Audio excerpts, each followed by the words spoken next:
রাজধানী ঢাকা সহ দেশের বিভিন্ন স্থানে করোনা ভাইরাস ও ডেঙ্গুর প্রকোপ বাড়ছে। প্রতিদিনই নতুন নতুন আক্রান্তের খবর পাওয়া যাচ্ছে। ঢাকা মেডিকেল কলেজ হাসপাতালে আছেন সহকর্মী নাজিবুর রহমান। আর নাজিব, আক্রান্তের নতুন কি তথ্য আছে আপনার কাছে?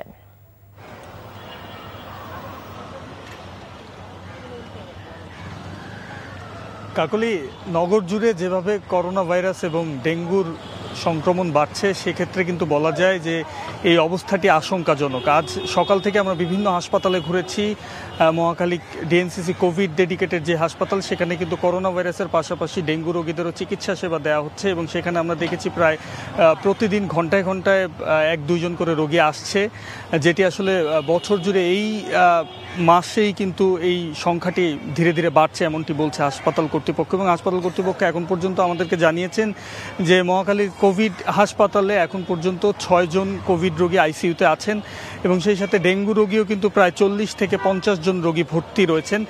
তাদের বেশিরভাগই কিন্তু বরিশালের বরগুনা জেলার রোগী। আমরা তাদের সাথে কথা বলেছি, তারা বলছেন সেটি হলো বরিশাল এলাকায় তেমন চিকিৎসা সেবা উন্নত মানের না হওয়ায় কিন্তু তারা ঢাকায় ছুটে আসছেন এবং তারা চিকিৎসা নেওয়ার চেষ্টা করছেন এখান থেকে।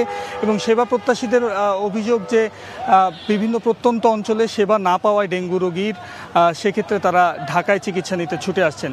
এবং চিকিৎসকরা যেটি বলছেন, ডেঙ্গু আক্রান্তদের মধ্যে শিশুদের সংখ্যা সবচেয়ে বেশি এবং করোনা ভাইরাসের ক্ষেত্রে বয়স্করাই আক্রান্ত হচ্ছেন বেশি এবং বয়স্করা ঝুঁকির মধ্যেও আছেন। অনেকেই আইসিইউতে আমরা দেখেছি তাদেরকে নিবিড় পর্যবেক্ষণে রাখা হয়েছে এবং তাদের অবস্থা সংকটাপন্ন না হলেও তারা বলছেন যে যারা কোভিডের সংক্রমণের ঝুঁকিতে আছেন তারা যেন সচেতনতা এবং স্বাস্থ্যবিধি মেনে চলেন, এমনটি তারা বলছেন। এবং দিন দিন কিন্তু সেই সংখ্যাটি বাড়ছে রোগীর, তো সেক্ষেত্রে জনসচেতনতা বাড়ানোর কোনো বিকল্প নেই এমনটি বলছেন চিকিৎসকরা।